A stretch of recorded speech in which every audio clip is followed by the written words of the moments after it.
Bueno, buenas noches, hermanos. Que el Señor les bendiga. Creo que por ahí estamos en vivo ya. Realmente estamos probando, es la primera vez que lo hacemos solo desde acá. Entonces, estamos revisando que todo quedará listo. Y vamos a dar un tiempito también para que se vayan conectando todos los hermanos. Y voy a verificar por aquí que todo esté sirviendo bien nada más.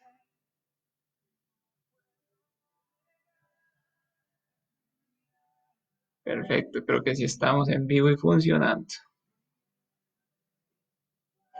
Es una bendición poder pues tener este estudio en línea, ¿verdad? Estudio de los miércoles. Hoy iniciamos con un tema nuevo. La semana pasada el pastor terminó con el estudio de por qué Dios permite tanto sufrimiento y fue de gran bendición. Ahí usted lo puede repasar. Si usted no ha podido verlo, usted lo puede ver. Está en el canal de Facebook, por supuesto, y también en los canales de YouTube. Ahí está como lista de reproducción, entonces para que usted pueda verlo también. Y también recordarle, mis hermanos, mientras ahí se van conectando todos los hermanos, gracias a Dios por los que ya están dentro, recordarle que los domingos, ¿verdad? Seguimos con los servicios, 10 de la mañana, 5 p.m. Entonces vamos a continuar con las predicaciones, ¿verdad? Todo este tiempo y ojalá que usted pueda estarnos sintonizando y lo siga haciendo en este tiempo en el que nos encontramos, ¿verdad? Entonces, yo creo que podemos ir empezando por el día de hoy y vamos a tener una palabra de oración para que nuestro Dios sea el que nos guíe en todo con este nuevo estudio que vamos a tener que se llama Eventos del Porvenir. Vamos a estar hablando de esos eventos que nos narra la Biblia. Creo que es un tema muy bonito de estudiar, particularmente a mí me gusta muchísimo y vamos a orar para que el Señor nos dé mucha sabiduría, ¿verdad? Para poder estudiarlo y compartirlo con la iglesia. Entonces, vamos a orar, mis hermanos. Padre amado, Dios Todopoderoso, Señor, gracias te damos, Dios mío, porque tú eres bueno, Señor, porque tú eres santo, Señor, porque sabemos que tú tienes control de absolutamente todo, Señor. No hay nada que no se mueva, Señor, si no es por tu preciosa y santa voluntad, Señor. Queremos depositar, Señor, este tiempo en tus manos, Señor. Hoy día miércoles, Señor, que tenemos estudio de tu palabra, Señor. Te pedimos, Señor, que tú nos permitas, Señor, pues concentrarnos en tu palabra, Señor, que quites cualquier distracción de nuestra mente, de nuestras vidas, Padre amado. Que cualquier cosa, Señor, que nos estorbe, Señor, tú la detengas en este momento, Señor, y podamos poner atención, Señor. Te pido también que me ayudes a mí, Señor, que nos des mucha sabiduría, Señor, para poder entender este tema tan hermoso, Señor, y podamos entenderlo, Señor, abarcarlo, Señor, en la medida de lo posible, Señor, sabiendo que es un tema muy hermoso que podríamos tomarnos mucho tiempo, Señor. Sin embargo, queremos pues tener una visión rápida, Señor, de lo que nos enseña tu palabra de Dios, Señor, y te lo dejamos en tus manos, Señor, en ti confiamos, te pedimos que tú tengas control en el nombre de tu Jesús. Amén. Bueno, mis hermanos, vamos a empezar con este tema, como dice ahí el título, ¿verdad? Eventos del porvenir. Y hoy vamos a tener lo que es una introducción. Si Dios lo permite, los siguientes miércoles vamos a seguir teniendo este tema, vamos a ir desarrollándolo poco a poco, entendiendo primero algo. Ahorita que ahora hacía una mención a esto, ¿verdad? Este es un tema sumamente extenso que podríamos estudiarlo en detalle, muchísimo, ¿verdad? Podríamos meternos profundamente en cada una de las pasajes de la escritura que nos hablan sobre este tema y desarrollarlo grandemente. Por ello, en el seminario bíblico que nosotros asistimos, ¿verdad? Como iglesia, el seminario bíblico de Calle Blancos tiene 2 semestres completos de lo que es el estudio de profecía. Entonces, imagínense, no pretendemos en estos estudios abarcar todo el tema porque es sumamente extenso, ¿verdad? Como le menciono, sin embargo, si queremos tener un repaso, ¿verdad? De lo que nos dice la palabra de Dios. Entonces, eso es lo que vamos a estar estudiando durante este tema.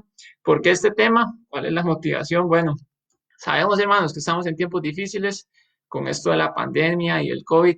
Creo que no soy el único que he visto un montón de noticias, de personas también hablando de que si será el fin de los tiempos, de que está cerca la venida de Cristo, ¿verdad? Para aquellos que creemos y compartimos que Él viene primero por su iglesia, ¿verdad?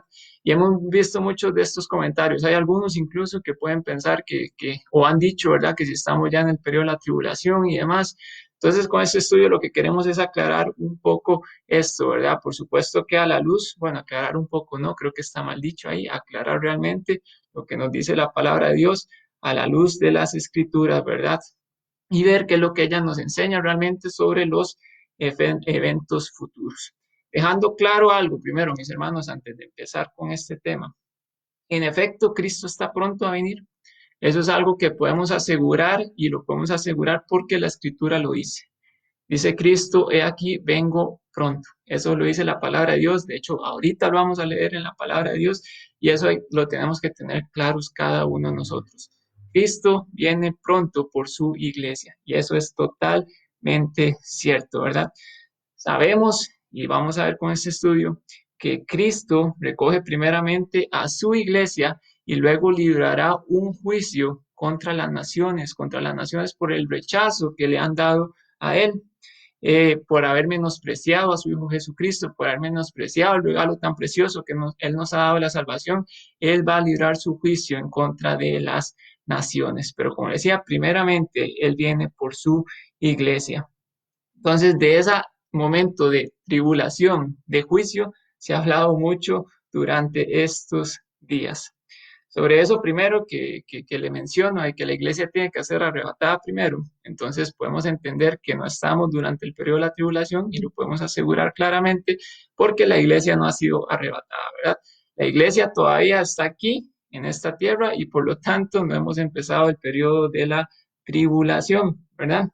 Y sobre el tema de la tribulación, de que se han dado muchos de estos temas, de que la pandemia y demás, usted puede incluso pensar, y analizando históricamente, que han habido muchísimas más pandemias a nivel mundial históricamente, como digo, y muchísimo más fuertes de la que tenemos hoy día, que realmente la tasa de mortalidad pues es mínima, gracias a Dios es pequeña, podemos pensar en ello.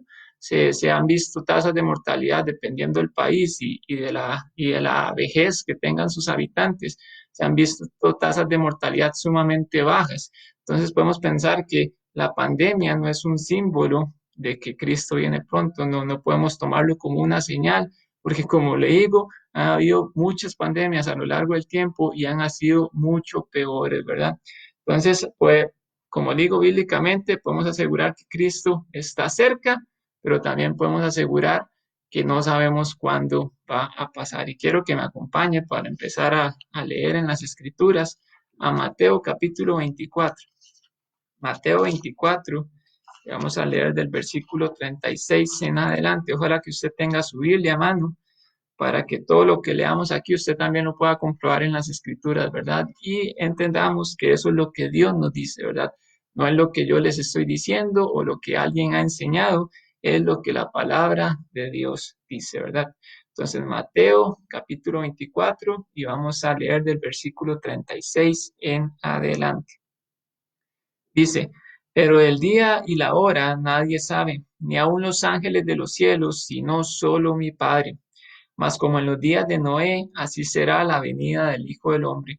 Porque como en los días antes del diluvio estaban comiendo y bebiendo, casándose y dando en casamiento hasta el día en que Noé entró en el arca.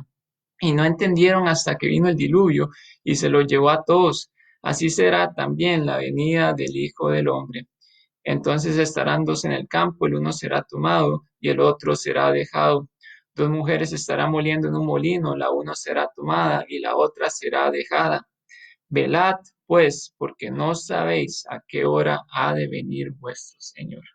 Mis hermanos, dice claramente la palabra de Dios, Jesucristo lo dijo, de la hora y el día nadie sabe, ¿verdad? Y Él nos narra ahí cómo nos podemos imaginar este momento glorioso de la iglesia, que es el rapto, cómo alguien es tomado, el otro será llevado y seremos llevados para estar con Él por la eternidad, ¿verdad? Pero claramente la Biblia lo dice, la hora y el día nadie lo sabe, ¿verdad? Entonces eso es el principio básico que tenemos que entender. Cristo viene pronto, pero la hora y el día nadie la sabe, ¿verdad? Y termina el versículo 42, velad, estar atentos, pues No sabéis a qué hora ha de venir vuestro Señor. Tenemos que estar atentos porque no sabemos en qué momento Él va a volver. Entonces, el estudio de eventos futuros, mis hermanos, se denomina escatología. Esto viene de un griego antiguo, escatos, que quiere decir último, y logos, que quiere decir estudio. Entonces, estudio de los últimos, ¿verdad? De lo último, de los últimos eventos. Y para estudiar esto, por supuesto que nuestra base es la palabra de Dios, la Biblia. Utilizaremos principalmente lo que es el libro de Apocalipsis y el libro de Daniel, sabiendo que también en el Antiguo Testamento podemos encontrar muchos otros pasajes que referencian al periodo futuro, ¿verdad? Pero más que todo con lo que es el periodo del milenio que está prometido, ¿verdad? Que Dios se lo prometió al pueblo de Israel hace mucho tiempo. Entonces podemos encontrar este otro tipo de pasajes, también les usaremos, por supuesto, también en el Nuevo Testamento encontramos otros pasajes que nos hablan de eventos futuros, pero tenemos que entender mayormente, nos basaremos en Apocalipsis y en el libro de Daniel, ¿verdad? Y para poder interpretar estos pasajes, mis hermanos, quiero que me acompañen a Primera de Pedro 1. Primera de Pedro 1. Vamos a leer el versículo 20 y 21.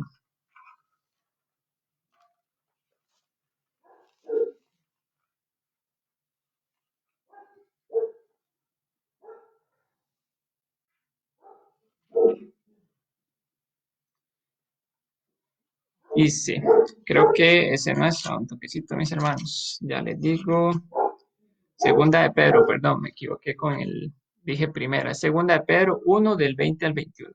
Dice, entendiendo primero esto, que ninguna profecía de la Escritura es de interpretación privada, porque nunca la profecía fue traída por voluntad humana, sino que los santos hombres de Dios hablaron siendo inspirados por el Espíritu Santo.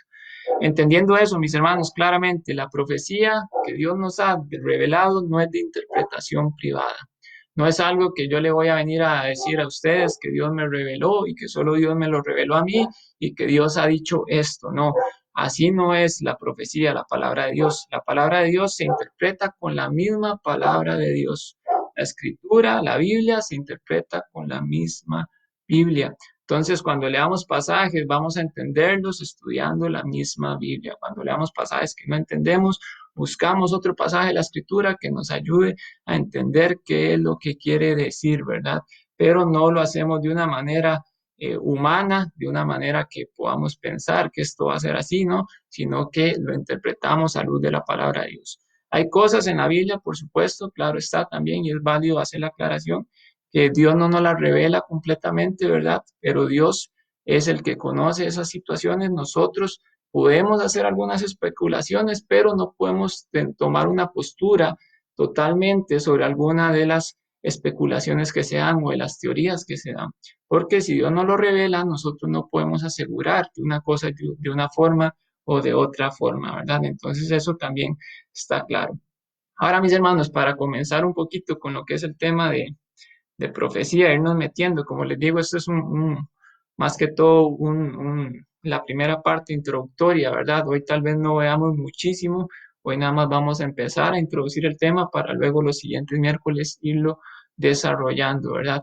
Para lo que es el estudio de profecía, también es de suma importancia poder entender lo que son los periodos de las dispensaciones. Como iglesia, hace poco, hace no preciso el tiempo, pero menos de un año, estudiamos lo que son las dispensaciones precisamente en los estudios de los miércoles. Entonces yo sé que muchos de los hermanos ya han pasado por este estudio y sé que otros lo han tenido en otro momento, ¿verdad? Pero aquí nada más como para repasar rápidamente de qué estamos hablando. Recuerde que las dispensaciones son periodos de tiempo en el cual Dios ha tratado con el hombre de distintas maneras, ¿verdad?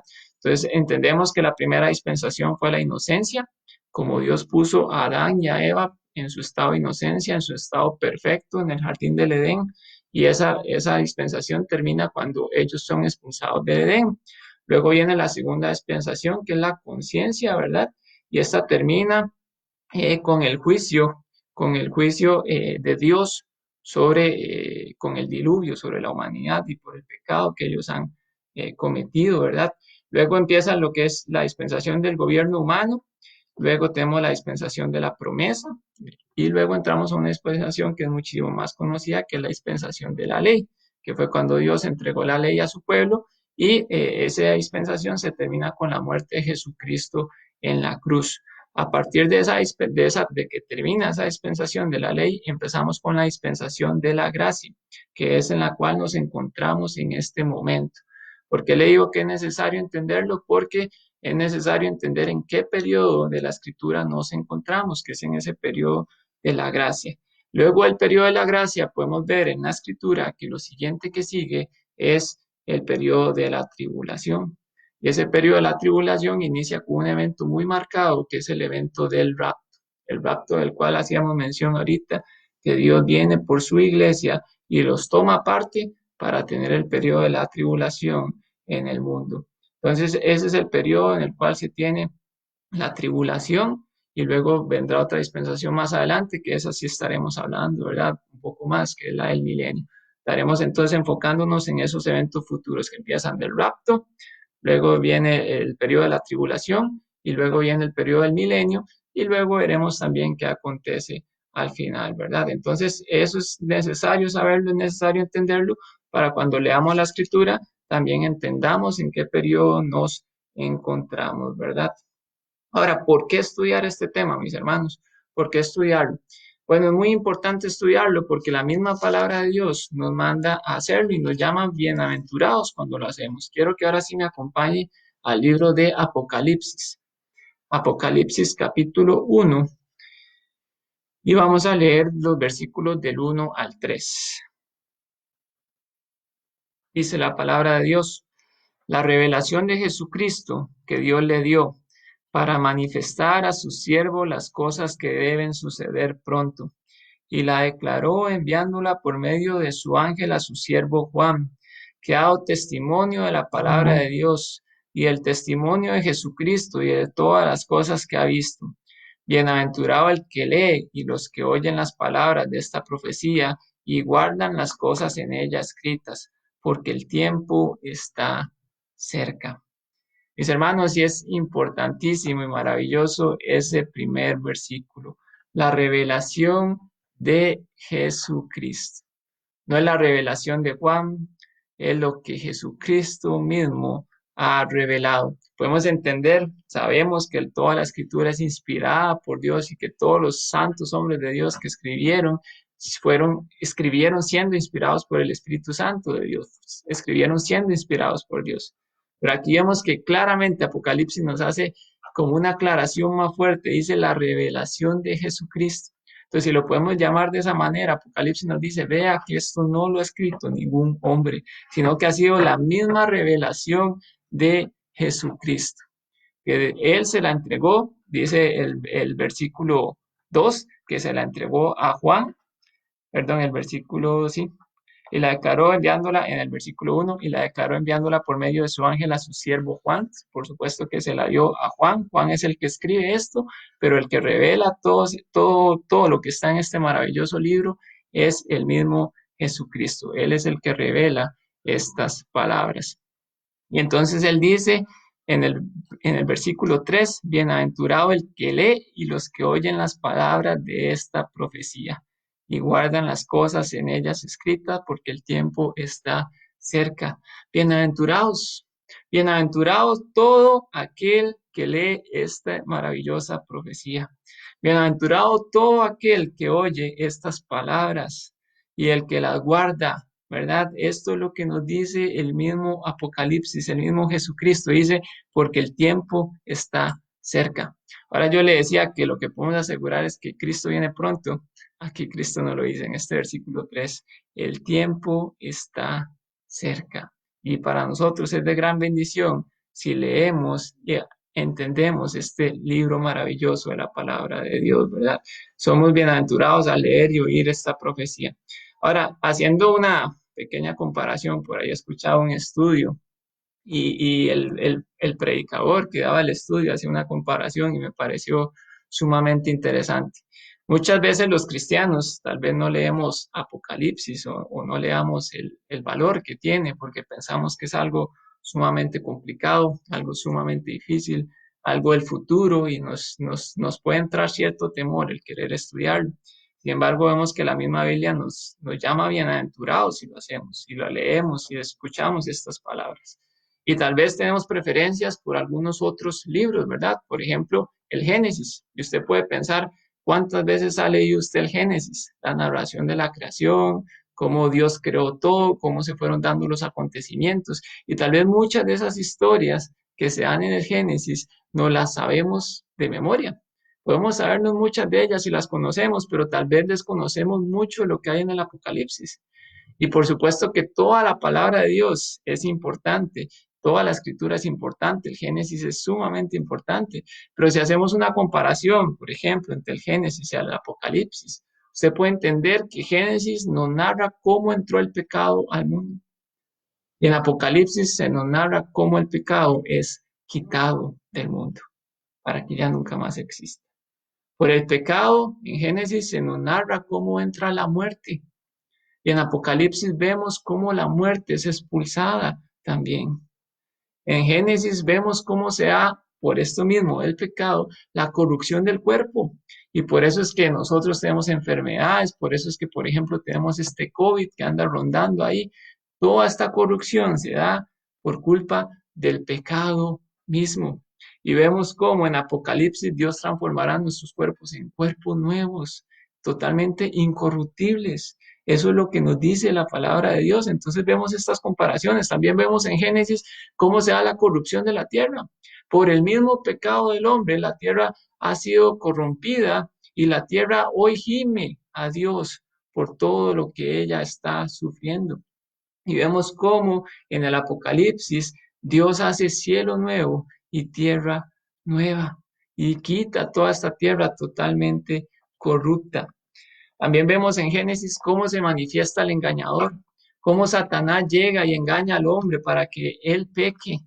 En cambio, vemos en Apocalipsis cómo el engañador es quitado totalmente del mundo. Entonces vemos todas estas comparaciones y pensamos, realmente Apocalipsis tiene un gran valor.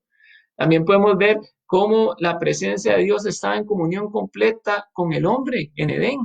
Usted se acuerda que Adán y Eva andaban ahí tranquilamente y Dios estaba en comunión con ellos. Pero vemos cómo esa comunión se quita cuando Dios les tiene que expulsar del Edén por culpa del pecado que ellos estaban teniendo. Si lee Génesis, tal vez podemos pensar que puede entrar cierta desesperanza de cómo el mismo hombre, como nosotros, hemos echado todo a perder.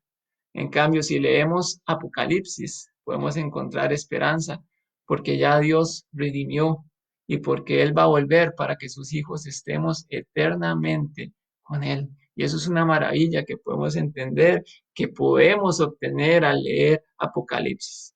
Y todo esto que le digo, lo podemos incluso leer en la palabra de Dios y le invito a que vayamos a Apocalipsis capítulo 21, versículos 3 al 4. Nos vamos a ir al final para luego comenzar a estudiar el libro. Apocalipsis 21, 3 al 4. Y dice la palabra de Dios. Y oí una gran voz del cielo que decía, he aquí el tabernáculo de Dios con los hombres, y él morará con ellos, y ellos serán su pueblo, y Dios mismo estará con ellos como su Dios. Enjugará Dios toda lágrima a los ojos de ellos, y ya no habrá muerte, ni habrá más llanto, ni clamor, ni dolor, porque las primeras cosas pasaron. Mis hermanos, qué maravilla. Ya no habrá lágrima, ya no habrá muerte, ya no habrá llanto, no hay clamor, no hay dolor, porque ya todo esto, todo el sufrimiento que podemos tener hoy día, todo eso pasará. Aquí se nos narra, ya pasaron, porque Juan estaba teniendo una visión del futuro, pero esa es nuestra esperanza. Todo esto va a pasar y estaremos con el Señor Jesucristo. Estaremos, dice que el tabernáculo de Dios estará con los hombres y Él morará con nosotros. Qué maravilla, mis hermanos. Si eso no es de esperanza, ¿qué esperanza podemos esperar? Si eso no es un mensaje que nos puede animar, ¿qué ánimo podemos obtener? Estaremos para siempre con el Señor en presencia directa de Él. Ya no habrá tribulación. Y esa es la maravilla cuando estudiamos el libro de Apocalipsis, que entendemos qué es lo que viene. Pero antes de que esto pase, por supuesto que hay un montón de eventos que se dan, que los cuales queremos ir estudiando, poco a poco, ¿verdad? Entonces ahora sí nos vamos a volver, mis hermanos, nos vamos a volver a Apocalipsis capítulo 1, donde comenzamos leyendo. Ya leímos versículo 1 al 3, ¿verdad? Entonces ahorita vamos a leer del 4 en adelante y vamos a leer lo que dice la palabra de Dios. Dice el versículo 4. Juan a las 7 iglesias que están en Asia. Gracia y paz a vosotros, del que es y que era y que ha de venir, y de los 7 espíritus que están delante de su trono, y de Jesucristo el testigo fiel, el primogénito de los muertos y el soberano de los reyes de la tierra, al que nos amó y nos lavó en nuestros pecados con su sangre, y nos hizo reyes y sacerdotes para Dios su Padre. A él sea gloria e imperio por los siglos de los siglos. Amén. He aquí que viene con las nubes y todo ojo le verá, y los que le traspasaron y todos los linajes de la tierra harán lamentación por él. Sí, amén. Dice Dios, yo soy el alfa y la omega, principio y fin, dice el Señor, el que es y que era y que ha de venir, el Todopoderoso. Sigue el versículo 9. Yo, Juan, vuestro hermano, y copartícipe vuestro en la tribulación, en el reino y en la paciencia de Jesucristo, estaba en la isla llamada Patmos, por causa de la palabra de Dios y el testimonio de Jesucristo. Yo estaba en el Espíritu en el día del Señor, y oí detrás de mí una gran voz como de trompeta que decía, yo soy el Alfa y la Omega, el primero y el último. Escribe en un libro lo que ves y envíalo a las 7 iglesias que están en Asia, a Éfeso, Esmirna, Pérgamo, Tiatira, Sardis, Filadelfia y la Odisea. Y me volví para ver la voz que hablaba conmigo, y vuelto vi 7 candeleros de oro, y en medio de los 7 candeleros a uno semejante al Hijo del Hombre, vestido de una ropa que llegaba hasta los pies, y ceñido por el pecho con un cinto de oro. Su cabeza y sus cabellos eran blancos como de blanca lana, como nieve, sus ojos como llama de fuego y sus pies semejantes al bronce bruñido, refulgente como en un horno, y su voz como estruendo de muchas aguas. Tenía en su diestra 7 estrellas, de su boca salía una espada aguda de 2 filos, y su rostro era como el sol cuando resplandece en su fuerza. Cuando le vi, caí como muerto a sus pies, y él puso su diestra sobre mí, diciéndome, no temas, yo soy el primero y el último, y el que vivo y estuve muerto, mas he aquí que vivo por los siglos de los siglos. Amén. Y tengo las llaves de la muerte y del Hades. Escribe las cosas que has visto, y las que son, y las que han de ser después de estas. El misterio de las 7 estrellas que has visto en mi diestra y de los 7 candeleros de oro. Las 7 estrellas son los ángeles de las 7 iglesias, y los 7 candeleros que has visto son las 7 iglesias. Aquí termina, mis hermanos, el primer capítulo. Por supuesto que aquí hay muchísimo material que, como digo, si nos pusiéramos a entrar detalle a detalle, creo que no terminaríamos en un buen tiempo. Pero sin embargo, mis hermanos, hay que hacer ciertas referencias. En el versículo 7, ahí se puede otorgar alguna confusión, o hay algunas personas que se pueden confundir cuando dice aquí que viene con las nubes y todo ojo le verá. Algunos pueden pensar que este es el rapto de la iglesia, sin embargo, esto no lo es, porque es cuando todo ojo le va a ver, todo ojo va a temblar. Dice que los que le traspasaron y todos los linajes de la tierra harán lamentación por él. Cuando Jesucristo, después del periodo de la tribulación, vuelve nuevamente para librar su juicio en contra de las naciones. Entonces, ese evento que se nos narra ahí, es en esa segunda venida del Señor Jesucristo y en juicio, no en el evento del rapto. También es maravilloso ver cómo Dios dice, yo soy el alfa y la omega, principio y fin, dice en el versículo 8, el que era, el que es y el que ha de venir, el Todopoderoso. Él ha estado desde el inicio hasta el fin. Luego viene Juan y empieza a narrar una visión que él tiene, bueno, que Dios mismo le manda a escribir un mensaje a las 7 iglesias, de las cuales ahorita vamos a hacer referencia, y narra cómo él ve al Señor Jesucristo. Dice en el versículo 14, su cabeza y sus cabellos eran blancos como blanca lana. Eso nos recuerda que Él es el anciano de días, el que ha estado por la eternidad. Dice sus ojos como llama de fuego. Nos recuerda su omnisciencia y su total poder. Y ahí empieza a dar todas las características de este ser que Él ve, de Dios mismo, ¿verdad?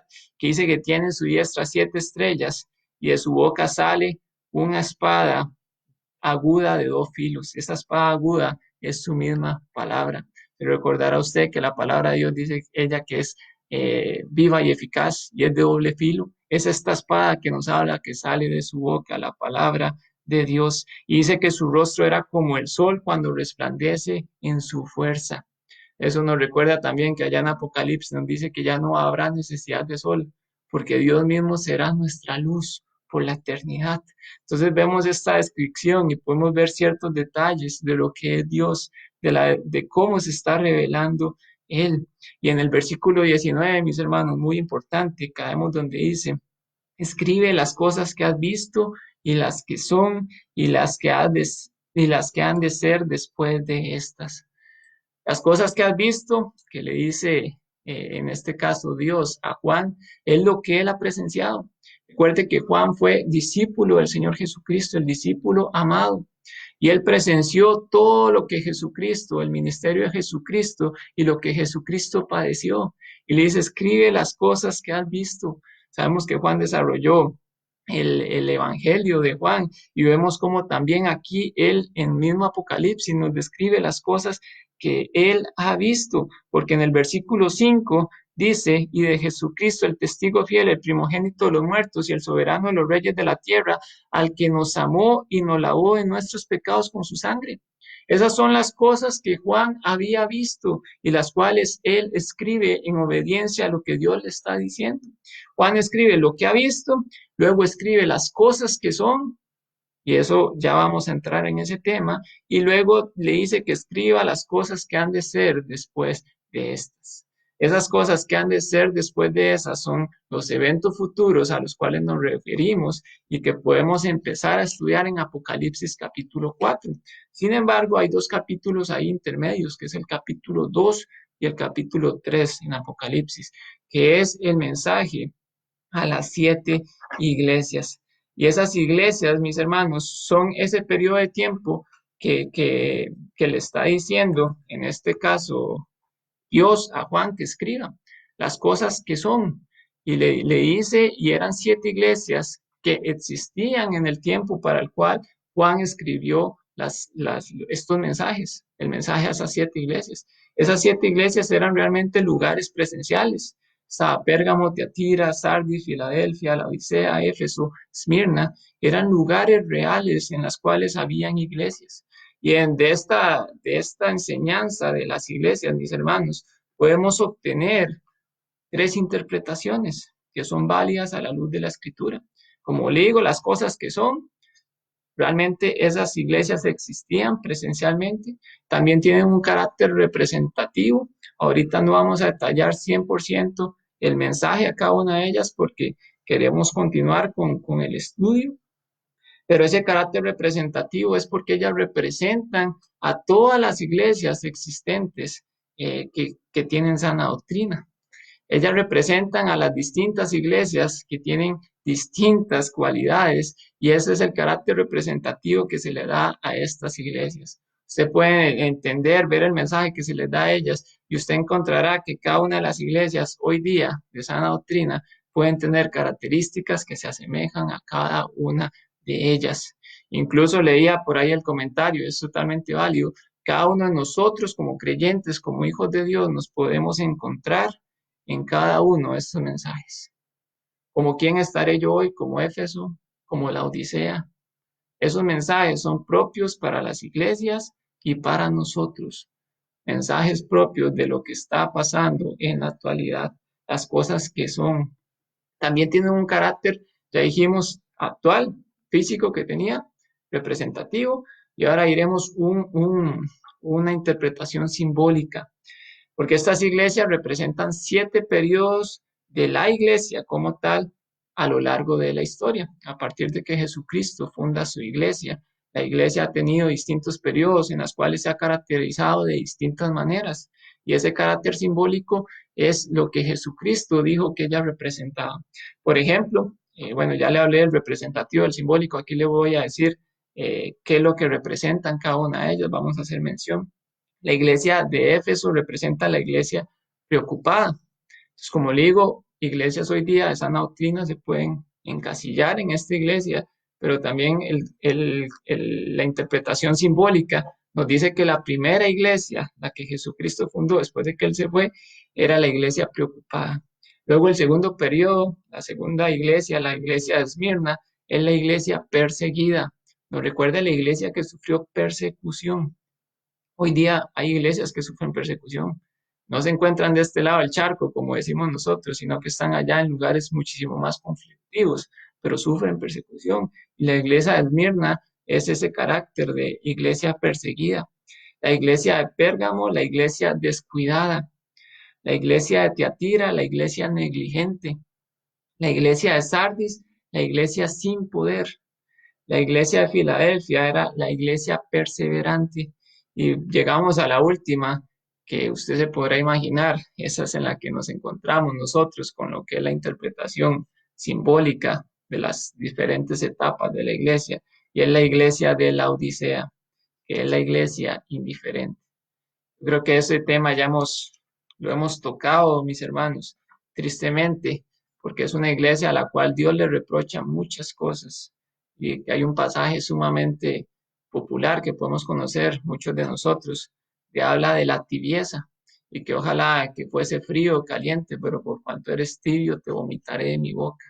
Y esa es la iglesia que nos representa hoy día a nosotros. Tristemente, esa es la iglesia, el periodo de la iglesia en el que nos encontramos.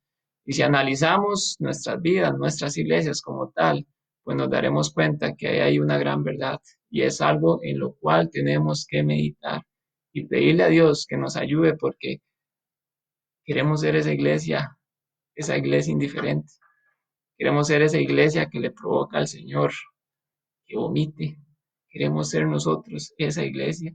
Pues ese es el mensaje que le da Dios a cada una de estas 7 iglesias. Como le digo, no vamos a entrar en detalle en cada una de ellas porque si no se nos alargaría muchísimo más lo que es este estudio, pero las cosas, entonces dijimos como introducción, las cosas que has visto, lo que Juan había visto, lo que Juan había presenciado del Señor Jesucristo, las cosas que son, eran las iglesias. Usted puede entender que esas cosas que son están aquí en Apocalipsis 2, en Apocalipsis 3. También le insto a que estudie en su casa Mateo capítulo 13. Usted va a ver que estamos en esa descripción que el Señor Jesucristo estaba haciendo con distintas parábolas. Ese es el periodo de la iglesia en el que nos encontramos, el periodo de la gracia. Ahorita que hablábamos de dispensaciones, nos encontramos en ese periodo, en las cosas que son, que está hablando aquí en el versículo 19 del capítulo 1. Y luego vienen las cosas que han de venir, que empiezan a partir del capítulo 4. Pero eso, mis hermanos, lo vamos a dejar para la siguiente semana. Si el Señor lo permite, el próximo miércoles a la misma hora vamos a comenzar con el capítulo 4 de Apocalipsis. Vamos a comenzar estudiando lo que es el arrebatamiento de la iglesia. De hecho, en Apocalipsis 4 se nos hace referencia a ese evento y vamos a estudiar otros pasajes de la Escritura donde se nos narra con más detalle cómo es que ese evento se va a dar. Y también vamos a explicar por qué se da antes del periodo de la tribulación, porque por ahí afuera hay teorías que dicen que la iglesia se queda hasta la mitad de la tribulación, hay otros que dicen que la iglesia pasa la tribulación. Sin embargo, vamos a explicar bíblicamente, como le dije, porque esa es nuestra base de estudio, la Biblia se explica con la Biblia. Vamos a estudiar bíblicamente por qué el rapto se da antes del periodo de la tribulación. Entonces, si Dios lo permite, como le digo, la otra semana iniciamos con lo que es las cosas que serán. Y eso es el estudio de hoy, mis hermanos. Espero que sea de bendición para ustedes. Como les digo, hoy es un tema más introductorio. Igual pasamos rápidamente, que como le digo, no vamos a profundizar muchísimo para evitar que se nos alargue montones. Pasamos rápidamente por Apocalipsis 1, 2 y 3, todavía más rápidamente. Y la siguiente semana continuamos, si el Señor no ha venido primero por nosotros, porque como decimos, Él viene pronto. Entonces, mis hermanos, les invito a que oremos y luego vamos a terminar la transmisión. Oremos. Padre amado, Señor Dios Todopoderoso, Señor, gracias te damos por este tiempo, Señor, que nos has permitido pues abrir tu palabra, Señor, y también ver lo que nos dice la Escritura, Señor. Tú nos has dejado tu Biblia completa, Señor, que es un libro maravilloso, Señor, para el cual estudiemos, Señor, y nos llenemos de Él, Padre, porque es lo que tú nos has revelado, Señor. Y dentro de tu Biblia, Señor, de este libro maravilloso, se encuentra el libro de Apocalipsis, Señor, el cual tú también nos has dejado, Señor, como revelación, Padre Santo, para que nosotros, hijos tuyos, podamos estudiar, Señor, podamos entender, Señor, lo que tú has querido dejarnos, Padre amado. Y te pedimos, Señor, para que este estudio sea de bendición para cada uno de nosotros, Señor, que realmente podamos atesorar, Señor, lo que dice tu palabra, Señor, y guardar esta maravillosa esperanza, Señor, que ahora leíamos, Señor, que estaremos contigo, Señor, estaremos por siempre, Señor, y ahí ya no habrá dolor, Señor, no habrá preocupación, Señor, y este maravilloso libro, Señor, nos narra cómo llegamos hasta ese momento, Señor. Entonces, te damos gracias, Señor, por revelárnoslo, Señor, por dárnoslo, Padre amado, y ayúdanos, Señor, y danos muchísima sabiduría, Señor, para poder continuar estudiándolo, Señor, en los siguientes miércoles, Padre. Gracias te damos por este tiempo, en el nombre de tu Hijo Jesucristo y nuestro Salvador. Amén. Bueno, mis hermanos, fue un gusto. Gracias a todos los que estuvieron apoyando. Que el Señor les bendiga y estamos en contacto. Muchas gracias.